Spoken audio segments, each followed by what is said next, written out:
irmãos com a paz do Senhor, amém? Amém. Eu vou ficar bem perto do Valdir, porque eu já estava com esse texto aqui preparado. Abra comigo sua Bíblia aí. Primeira Epístola de João.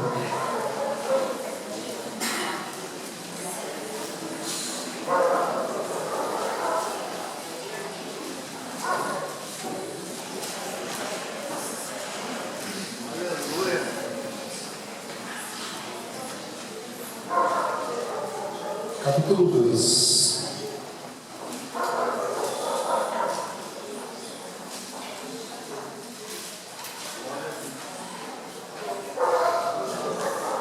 Três versículos apenas, irmãos. 15, 16 e 17. Primeira Epístola de João, capítulo 2, versículo 15, 16 e 17. Diz assim a palavra do Senhor: não ameis o mundo, nem o que no mundo há. Se alguém ama o mundo, o amor do Pai não está nele. Porque tudo que há no mundo, a concupiscência da carne, a concupiscência dos olhos e a soberba da vida, não é do Pai, mas do mundo. E o mundo passa, e a sua concupiscência, mas aquele que faz a vontade de Deus permanece para sempre. Eu estava conversando hoje pela manhã com os jovens, pelo menos com o Newton e com o Arthur, né, Arthur? Porque os outros não estavam. Mas eu sei que domingo que vem vocês vão estar. Nem é um convite que eu faço para vocês, gente, não. E eu estava falando com os jovens, o tema da lição dos jovens hoje era o Espírito Santo na vida do jovem. E por muitas vezes, quando nós falamos do Espírito Santo, o Espírito Santo é Deus, amém, irmãos? Amém. Nós temos esse entendimento aqui. E como Deus, Ele possui sentimentos. Ele se entristece. E quando a gente pensa no Espírito Santo como Deus, a gente precisa pensar também em qual é o objetivo do Espírito Santo. E Jesus, ele falou conosco sobre isso. Ele fala conosco sobre isso. Jesus, ele, uma certa feita, ele começa a falar com os discípulos. E ele fala para os discípulos o seguinte, e eu parafraseando aqui nessa noite, ele vai dizer mais ou menos assim. Ele vai dizer: olha, gente, eu tenho uma notícia para dar para vocês. Vocês serão perseguidos. Vocês serão maltratados. As famílias de vocês vão virar as costas para vocês. A sociedade também vai virar as costas para vocês. Em última instância, vocês serão até mortos por amor ao meu nome. E tudo isso que Jesus falou se cumpriu exatamente como Jesus tinha dito, com todas as palavras de Jesus. E o tempo passando, Jesus, ele continua falando com os discípulos e ele fala assim: olha, eu tenho muita coisa para dizer para vocês, mas infelizmente vocês não estão preparados para ouvir o que eu tenho para dizer. Mas eu tenho uma coisa para dizer para vocês. Eu vou subir e vou enviar um. E esse que eu vou enviar, é necessário que ele venha, porque ele é quem vai convencer vocês do pecado, da justiça e do juízo. Essas três coisas, é necessário que o Espírito Santo venha, que esse Deus venha, e ele vai estar aqui no meu lugar. E interessante que quando Jesus fala do Espírito Santo, ele fala o seguinte: ó, mas eu quero alertar vocês para uma coisa. O Espírito Santo, o que eu vou enviar, esse Deus, Ele não falará de si mesmo. Ele não falará de si mesmo. Ele falará de mim. E Ele testificará tudo o que eu já disse para vocês. Esse Espírito Santo tem uma missão específica. A missão dele é proporcionar para você aquilo que você não pode fazer. Porque eu não tenho capacidade. As minhas palavras, sendo ouvidas nessa noite nesse microfone, são vazias. Se o Espírito Santo não estiver na minha vida, chegando até você, para que toque no teu coração, para que essa palavra entre. Então Jesus ele disse assim: olha, vocês, meus discípulos, quando eu estiver aqui, vocês não sabem mais o que fazer. Anteriormente ele já tinha dito: sem mim nada podereis fazer. Nada. Não é que você pode fazer alguma coisa. Sem mim nada podereis fazer. E aí Jesus pega, envia o Espírito Santo. E o irmão Edson, que me antecedeu aqui, ele foi feliz nas palavras dele. Estavam todos reunidos num único propósito. Num único propósito. E esse propósito era o quê? Em primeira instância, era obediência. Porque eles estavam cumprindo o que Jesus tinha dito para eles fazerem. Porque foi o próprio Jesus que tinha dito: olha, vocês vão ficar aqui. Não é para vocês saírem. Fiquem aqui. Eu estou dando uma ordem. Porque vocês vão ficar aqui até que do alto vocês sejam revestidos. E por que eu e você precisamos, ou porque os apóstolos naquela época precisavam ser revestidos? Diga-se de passagem, quando aquele povo se reuniu, tinham mais ou menos 500 pessoas ali. Mas, infelizmente, e a gente vive, a igreja não mudou, irmãos. O que mudou só foi a época. Passaram-se 2000 anos. Mas a igreja é a mesma. Tem gente que fala que hoje a sociedade está pior. Eu discordo. Eu acho que a sociedade sempre foi ruim. Porque a sociedade sempre foi composta de seres humanos. E seres humanos são pecadores. E longe de Deus eles são mais pecadores ainda. Então não mudou nada. Começaram 500. Mas o povo foi desanimando. Essa promessa de Jesus, eu acho que não vai acontecer não. E o povo foi desanimando. E foram indo para suas casas. Quando o texto que o Edson leu aqui aconteceu, sobraram 120 pessoas lá, das 500 que estavam. Essas foram as que perseveraram, cumprindo a ordem de Jesus Cristo. E quando o Espírito Santo desce, a primeira ação do Espírito Santo que eu consigo observar, e sem sombra de dúvida é a principal desse Deus Espírito Santo, ele capacita homens a fazer aquilo que os homens não são capazes de fazer. Nessa noite existe esse Deus, o Espírito Santo aqui, para me capacitar e para te capacitar, porque nós não podemos fazer nada. Nós não somos nada sem Ele. Eu e você não podemos nada. Mas, irmãos, eu quero abrir um parênteses aqui. Nós precisamos valorizar esse Deus. Nós precisamos valorizar esse Deus, Espírito Santo.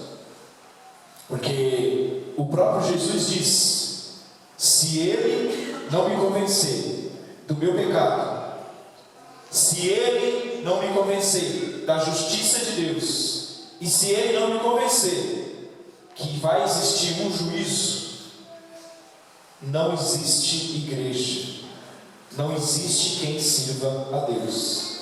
Então, irmãos, nessa noite, eu quero, baseado no texto que eu li para vocês, eu falei de 3 coisas. Eu falei de concupiscência, ou é a mesma coisa que cobiça. Cobiça da carne, cobiça dos olhos. E em algumas traduções, o que eu li na primeira carta de João, algumas Bíblias vão trazer uma tradução que eu acho mais interessante para os dias de hoje: cobiça da carne, cobiça dos olhos e ostentação de bens. Essas 3 coisas. Isso remete você a alguma coisa? Será que no nosso meio existe isso? Cobiça da carne é tudo que eu, Franciel, desejo fazer distante de Deus. Porque eu não tenho capacidade de escolher nada que é bom.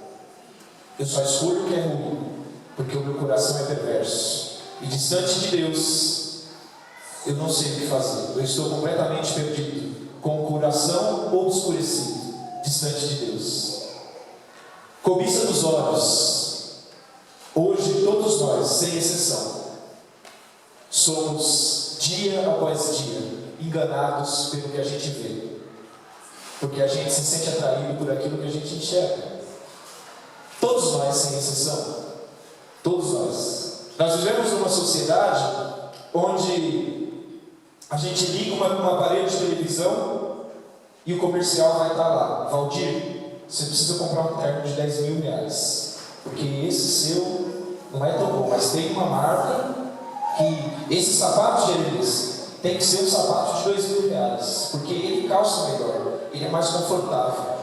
Irmãs, vocês precisam ter pelo menos uns 30 pares de sapato. Porque tem que ter, para cada roupa, tem que ter um que combina.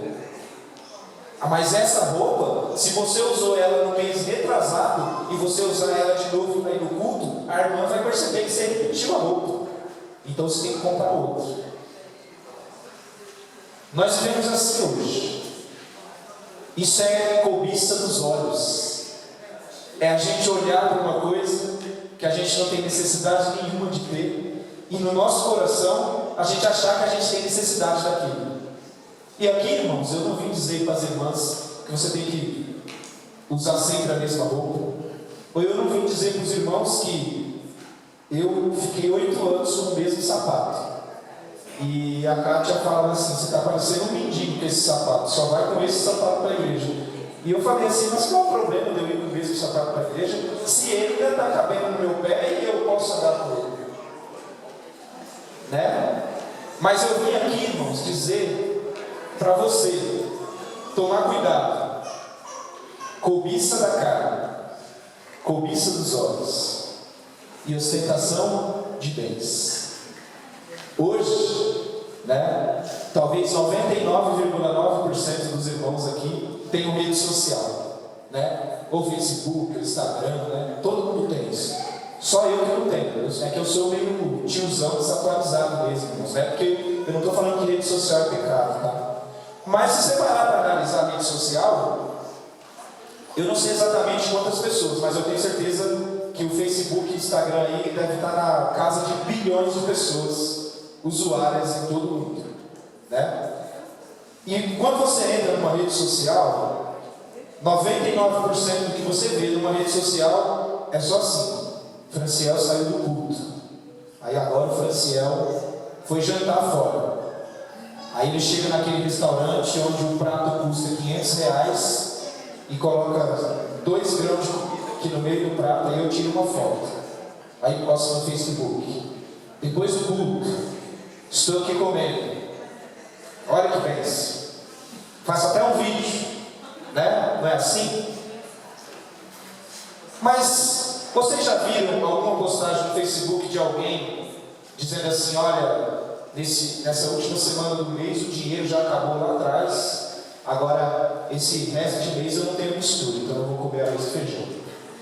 Você viu alguém postando isso?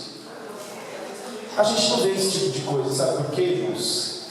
Porque aquela rede ali é uma rede de vida perfeita, onde todas as pessoas são felizes o tempo todo, onde tudo que elas fazem é muito atraente, e tudo é muito bom e leva a felicidade plena. Ilusão. Isso está aqui na palavra de Deus. Eu acabei de ler para vocês, e o apóstolo João está falando assim: ó, não ameis essas coisas, porque quem ama essas coisas que são passageiras se torna passageiro como elas. Mas quem ama a Deus, quem ama as coisas de Deus, tem uma promessa: essa pessoa viverá eternamente. E com a ajuda, irmãos, do Espírito Santo, nessa noite, que nos capacita e tira de nós aquilo que não agrada a Ele e nos ensina no caminho que a gente deve andar. Todos nós aguardemos a volta de Jesus Cristo e que nós possamos desviar da cobiça dos olhos, da cobiça da carne e da ostentação da sociedade hoje. Porque o nosso caminho, irmãos, é diferente. Houve um tempo em que as pessoas olhavam para quem estava dentro da igreja e invejavam a nossa maneira de viver. Infelizmente, nos últimos tempos, as pessoas de fora da igreja têm olhado para dentro da igreja e têm falado: para ser igual o Franciel, eu prefiro continuar fora da igreja. Que Deus tenha misericórdia de nós, em nome de Jesus. Glória a Deus. O grupo louvando a Deus, os oficiais recolhendo as nossas contribuições aqui no registro.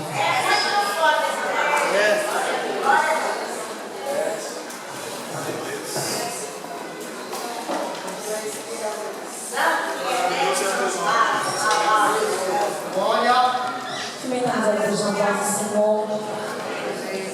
Vamos adorar o nosso Deus com esse louvor muito conhecido. Tem o título Vai Passar. E eu gostaria que você cantasse conosco esse louvor.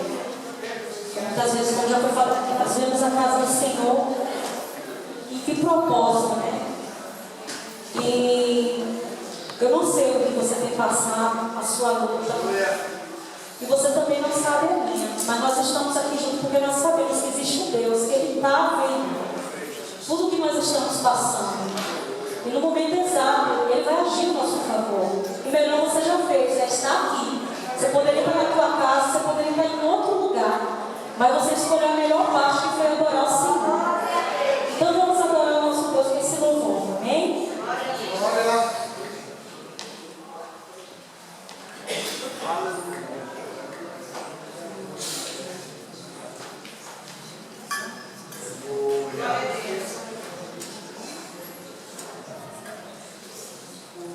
Pare, como brother, likewise.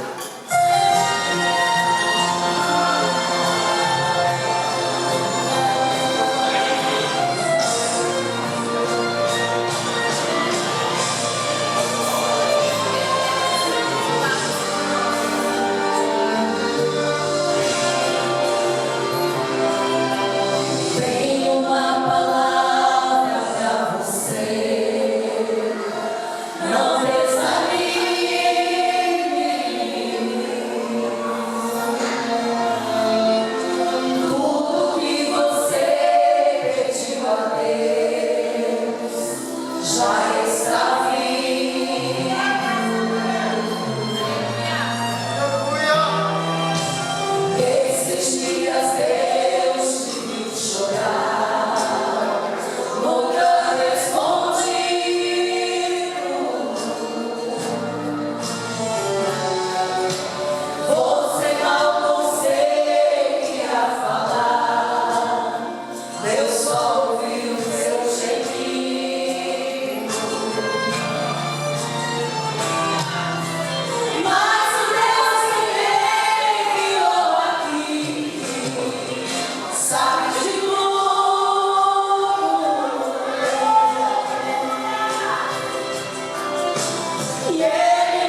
momento, abre portas, Senhor, suprindo a necessidade do teu povo. Pai querido, eu creio na tua resposta e já agradecemos pela vitória no nome de Jesus.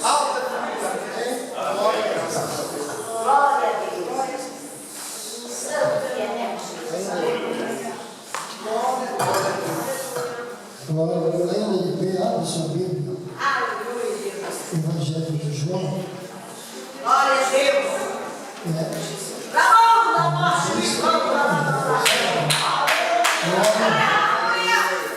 Evangelho de João, capítulo 5, uma leitura bastante conhecida, mas nós vamos fazer uso de alguns minutos nessa palavra, mesmo porque, considerando tudo que nós já ouvimos aqui nessa noite, se terminássemos o culto agora, sairíamos daqui satisfeitos. Mas como ainda temos alguns minutos e algo ainda para fazer, eu quero refletir um pouco sobre esse texto tão conhecido. E eu vou ler os versos salteados aqui para a nossa reflexão. Acompanhe os seus olhos. Primeiro vou ler o versículo de número 1, 3 e 5. João capítulo 5, versículos de número 1, 3 e 5 para a nossa reflexão. Depois disso, havia uma festa entre os judeus e Jesus subiu a Jerusalém. Versículo 3. Nestes jazia grande multidão de enfermos, cegos, mancos e ressecados, esperando o movimento das águas. 5 e 6. E estava ali um homem que havia 38 anos se achava enfermo. E Jesus, vendo este deitado, e sabendo que estava nesse estado havia muito tempo, disse: queres ficar são? Podem se assentar. Glória a Deus, aleluia. Depois disso, o que começa o versículo de 1, depois disso que Jesus havia falado sobre o capítulo 4, ele havia falado sobre a mulher de Samaria, a conversão que ela nela. Ele havia falado sobre a ceifa e os ceifeiros. Ele havia falado sobre a cura do filho de um oficial palaciano, um oficial do rei. E depois disso, tem essa festa em Jerusalém, e Jesus então sobe para Jerusalém. Festa fala de lugar de alegria, de comemoração, de confraternização. Mas note que sempre haverá duas posições diferentes. Tem o lugar da festa, mas o texto vai dizer também que em Jerusalém, onde estava tendo a festa, havia também um tanque chamado Betesda, em que neste lugar não havia festa. O que havia ali era uma multidão de pessoas carentes de uma cura, necessitadas de algo. E a primeira lição que a gente aprende aqui, que mesmo aqui na igreja, nós temos pessoas que estão aqui no nosso meio, que estão festejando a sua vitória, a sua saúde, a sua salvação, o perdão dos seus pecados. mas que com certeza tem pessoas que estão também aqui conosco, reunidos aqui, precisando de algo da parte de Deus. Então, muitas vezes eu já vi em algumas ocasiões alguém estar ministrando e de repente olhar para alguém que está com um semblante decaído, querer corrigir de público. Você tem que fazer um rosto alegre, você tem que estar sorrindo. Olha, irmãos, isso não cabe, porque cada um sabe pelo que está passando. Tem alguém aqui nessa noite que poderia, se tivesse a oportunidade, de festejar, porque foi um dia de festa, de comemoração para si, pela conquista, pela saúde, por aí, isso e aquilo outro, teria todos os motivos do mundo para se alegrar, saltitar e fazer uma festa. Mas também tem alguém que está de semblante caído, que está passando por uma dificuldade, por uma prova. E eu tenho então aqui uma reflexão nessa noite para dizer para a igreja e para mim mesmo, que no ambiente onde há festa e onde há também tristeza, pode chegar alguém para mudar a nossa história.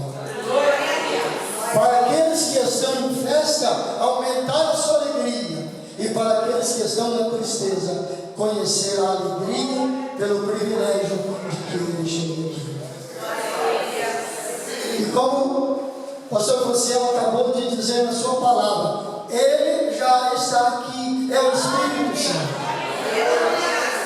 É a terceira pessoa da Trindade que Jesus, enviado pelo Pai, ele se destituiu de toda a sua glória, ele se despojou de todo o seu poder. Ele não se despojou da sua deidade, isso não. A sua deidade assumiu corpo de carne e osso, como eu e você, como nós. Destituído de toda glória, porém 100% Deus, como 100% homem, para conviver entre homens e trazer a alegria para aqueles que estão tristes e reforçar a alegria daqueles que festejam. Aleluia, glória a Deus.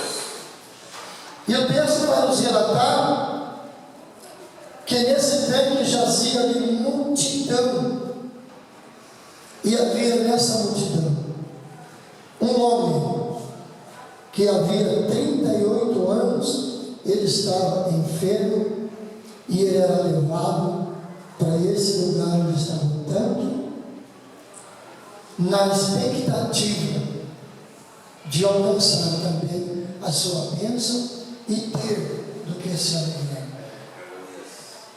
Mas, segundo o texto, é conhecido de todos, como ele mesmo vai relatar mais à frente, quando Jesus lhe faz aquela pergunta: quer esse canção? Ele vai dizer: não tem ninguém que me ajude. Não foi. Não tem ninguém que me ajude. E enquanto eu tento me arrastar para perto do tanque, alguém vai na frente e mergulha. E essa é a bênção. Talvez tenha entre nós aqui nessa noite alguém que esteja aqui na expectativa de contemplar pessoas que, como ouvimos aqui nessa noite, que estejam numa situação melhor e esteja imaginando: e eu? Quando? Até quando vai durar essa dificuldade que me aflige? Até quando vai perdurar essa tristeza que eu sinto por estar atravessando por tantas e tantas adversidades. Mas se nós tivermos a resposta certa para Jesus, hoje é dia de vitória nesse lugar. Hoje é dia de vitória. Porque aquela multidão que estava ali estava dependente de um tanque com água que, segundo o texto, um anjo, lá vez em quando, chegava ali e movia as águas. E o primeiro que mergulhasse naquelas águas, que tinham sido movidas por aquele anjo, naquele mesmo instante, ao mergulhar ali, ele era curado de toda e qualquer enfermidade. Pastor, o que o senhor quer dizer com isso? Que o tanque estava no lugar, alguém tinha que se mover até o tanque. Mas nessa noite está presente aqui o Espírito Santo, que Ele está aqui. Ele está aqui em cada um de nós. E assim como Jesus chegou naquele homem acamado há 38 anos, paralítico, precisando de que alguém o jogasse na água, quando movido